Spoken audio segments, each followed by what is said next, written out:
What's going on, YouTube? I hope all is well. Happy Wednesday to you. As always, Coach Tyreek is here. My goal is to do these at least 5 times throughout the week. Just working on myself, working on getting better at talking in front of people, whoever comes on the live today. Cool, whoever doesn't, cool as well too. I'm gonna be talking for the next 10 minutes, and I do believe that. Well, I hope that these lives that I do, it helps somebody out there with what they're dealing with. Hi, it's CC. I'm hurt. Kaylin, what's going on? Why are you hurt? Can you elaborate more on that, please? Why are you hurt?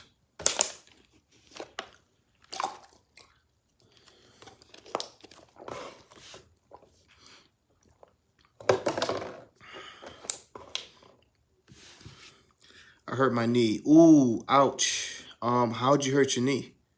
I'm sorry that happened, but how did you hurt your knee?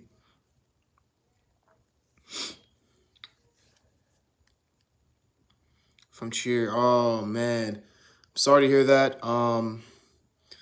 Did you go to the doctors? Like, do you know how long you're out for? Flying. Oh man. I'm so sorry. How long you out for? 2 to 3 weeks, 4 weeks. How long you out for? Oof, my back. Yeah, I'm almost better. Well, that's good. That's good. So if you're almost better, that's good. You should be back in no time. Praying for a healthy recovery. 5 weeks. Yeah, I'm sorry to hear that. It sucks. Like cheer. I didn't do cheer. Kaylin, I did acrobats. That's how I got into tumbling, and then I became a coach. And it definitely sucks going through injury, because with injuries I've been through, my coach is like, yeah, Ty, let's put some ice on that, or like, just rub it off, you'll be all right. And I do appreciate you like sitting out and getting better, because not saying that my coach is a bad coach. It's just that I believe that if you go through injury, I believe that it should be rehabbed in the best way possible. Knee injury, ankle injury, things like that. Yep, that's good, nice. Because if you're doing things, if your body is in a lot of pain, she said, put some ice on it. Yep, good, nice. Whatever, you have a good coach. You have a really good coach. I believe that if you are doing things on a bad ankle, bad knee, then your body has to compensate. Your good side has to compensate for the bad side, like the side that's hurt. And that's actually how you get hurt even more. And it's good that your coach has you doing these things, like sitting out, because like doing things on a bad knee is definitely not the way to go. Yep. All right, hi, I'm starting gymnastics on Monday. Excited. Nice. That's really good. It's your first time starting gymnastics. It's your first time. Have you ever done anything gymnastics-wise before, like taking any classes? But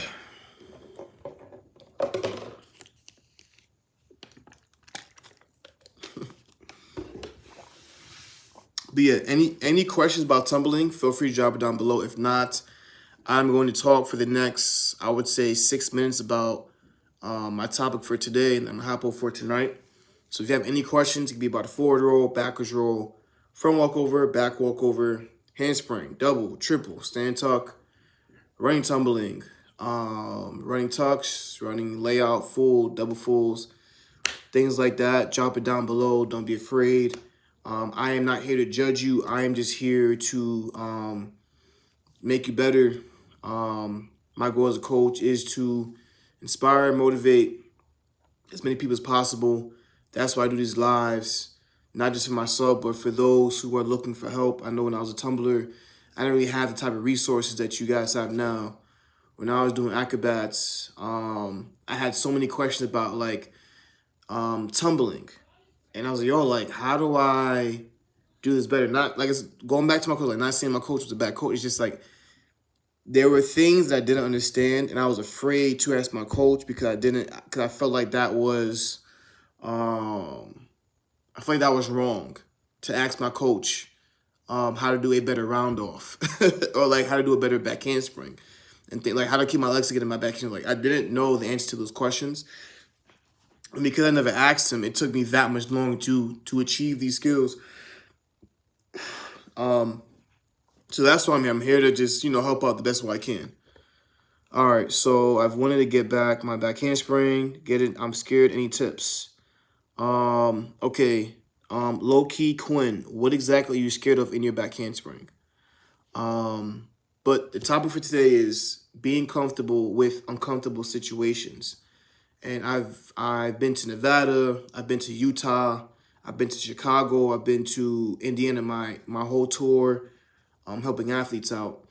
And I believe that you can be the most athletic, you can be jumping at the gym like Michael Jordan or jumping over people like LeBron James. But if your mindset isn't where it needs to be, then it's going to be very hard for you to move past whatever you may be going through. And I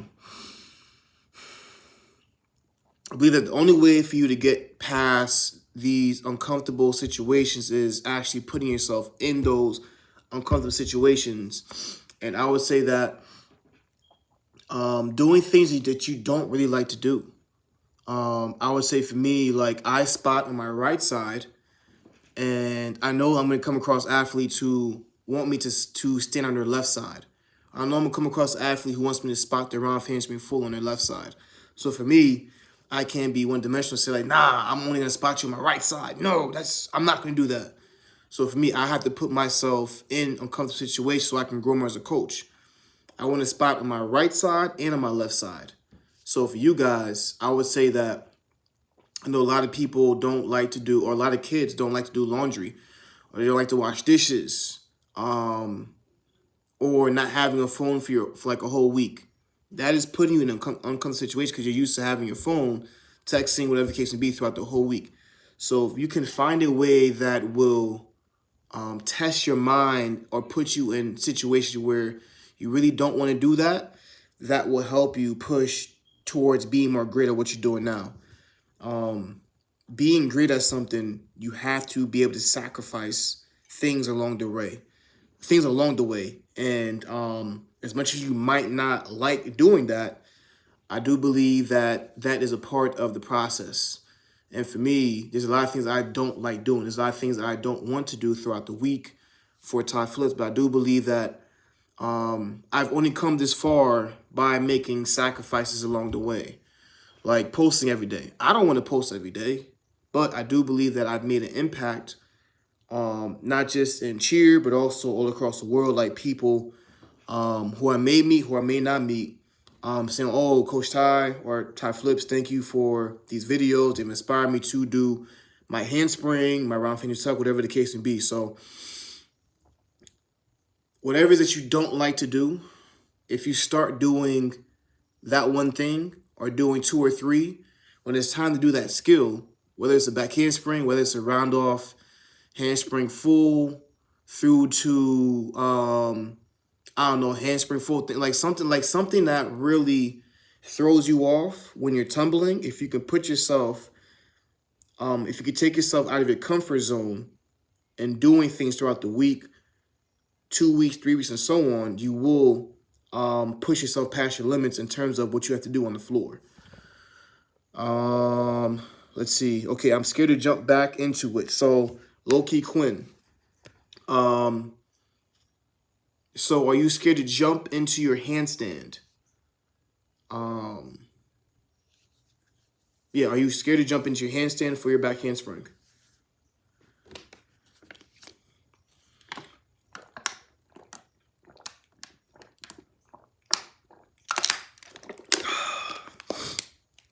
Okay, cool. So my next question, you, Low-Key Quinn, is I'm asking a lot of questions, Low-Key Quinn. I've actually written down a lot of questions on my dream board because I do want to understand you better as a person, as an athlete, so we can get to the bottom of this, so we can understand what's going on. So, you jumping to the handstand, are you afraid of hitting your head?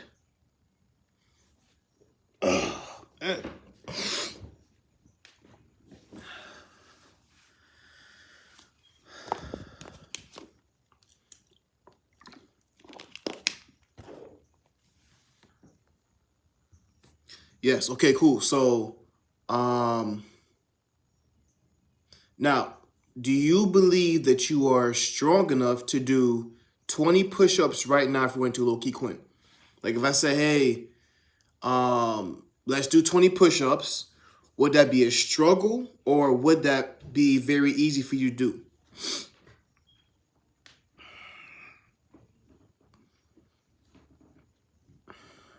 And I'm not talking about like the shrug push-ups, Low-Key Quinn. I'm talking about your chest is going towards the ground and you fully extend arms to being straight. And there's no arching, you're just staying nice and tight. A little struggle, but I can. Okay, cool. So,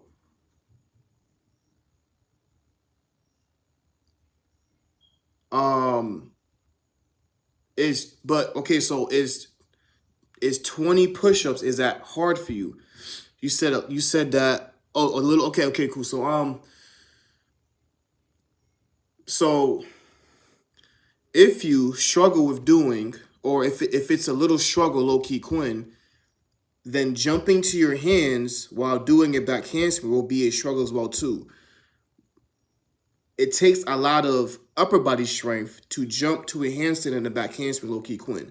And your mind knows when you're not strong enough to do certain things in tumbling. So I'm not sure what you do throughout the week, Low-Key Quinn. And I've talked about it before in my last lives, but if you haven't prepared yourself for what's to come, and when that time happens, like throwing your back handspring, and your body knows when you're not ready to do something yet. So for you, you said you're afraid of doing a back handspring. Cool. If you aren't putting in the work, I'm not saying you're not, but if you are not putting in the work for this skill, right, then how are we going to be able to do a skill by ourselves over and over and over again?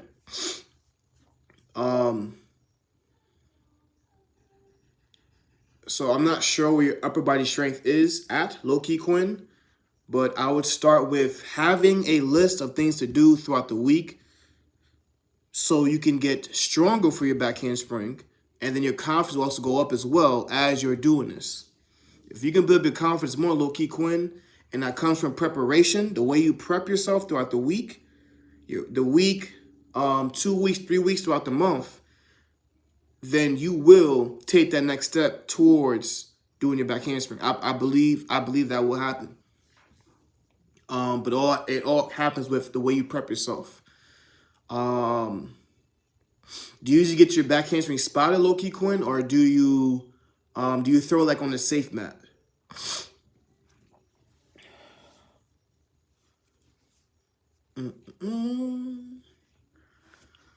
Oh.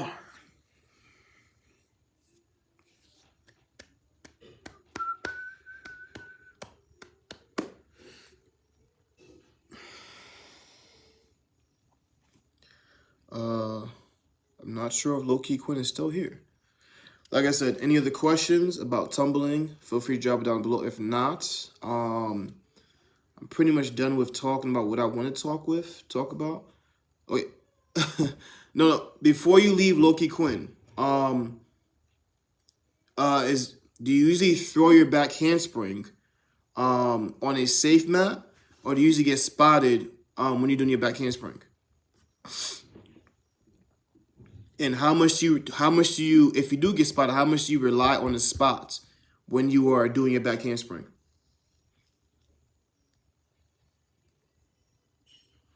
Ooh. I can do it on, okay, cool. So you can do it on the mat. Okay, so where is it that you're afraid to throw your back handspring at? Is it on spring floor, dead mat? Like, where's it at?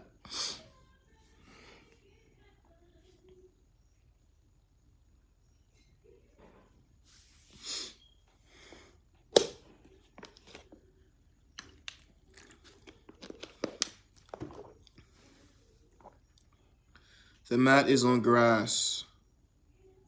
Okay.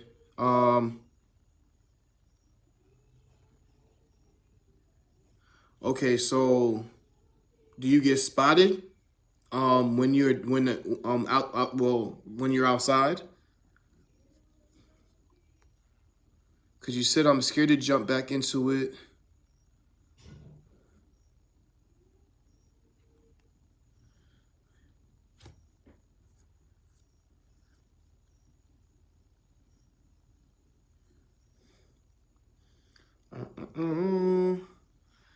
I don't get spotted because I don't